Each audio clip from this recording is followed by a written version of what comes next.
In this week's Torah portion of Chaye Sarah, or the life of Sarah, ironically we start out with the death of Sarah and the burial of Sarah by Abraham.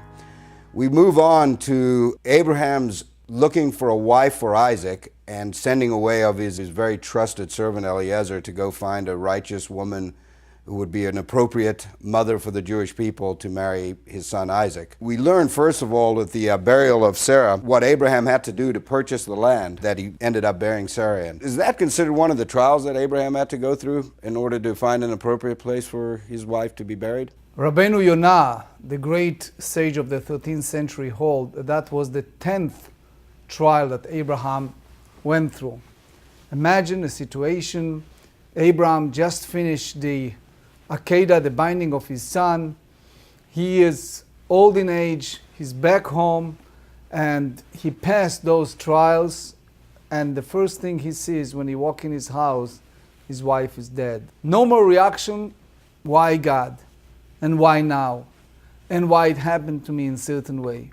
Yet we read that Abraham's behavior, he went out of his way to purchase the gravesite, to negotiate with the front, to do all the funeral service and funeral arrangement, like in a way nothing happened. Shows dignity, show personality, show which we call in Yiddish Menschlichkeit, but it's also show what is the hardest trial that some rabbis hold, the trial of facing the death or sudden death of his wife Sarah.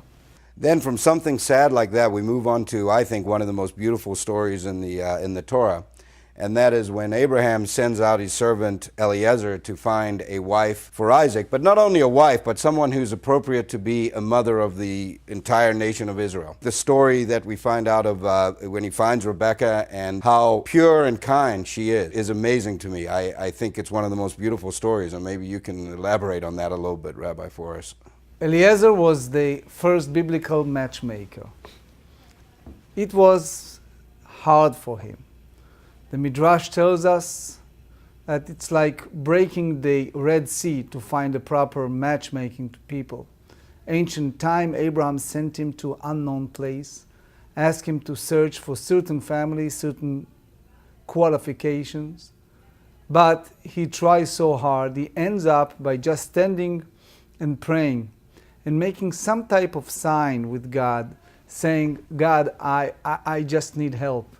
And eventually it turns that he was standing there at the front of the big well, and he noticed different people, different girls, different behavior, and the behavior of Rebekah was different. Tremendous loving kindness and helping, hospitality that was above anybody else, and he recognized her qualifications, and that was the basically heavenly matchmaking between Rebekah and Isaac. Again, is a exemplification of the past reflect to our present and future, what really important when someone is looking for a soulmate. This Parsha carries a very deep message to me because I recall many years ago my late grandfather, Rabbi Yaakov Yitzchak Weisblum, who not only a great rabbi and great even Hasidic Rebbe, but also a teacher and composer. And he used to talk to us about improving our midot, our traits, and how important is Gmilut Chasadim, loving kindness. In his memory, I recently put out an album with his music.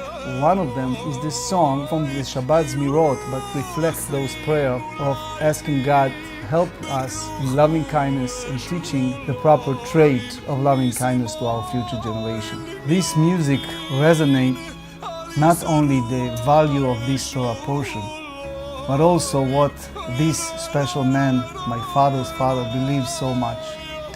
Going through losing 72 members of his family in the Holocaust, but rebuilding himself and his community in Israel, in Haifa. And despite all these difficulties, composing these beautiful songs and encouraging people to improve themselves and improve Gemilut Chasadim, loving kindness.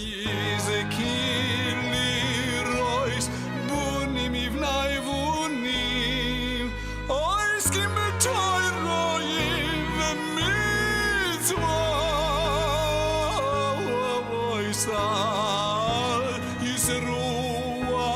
Shulayim, ay Allah.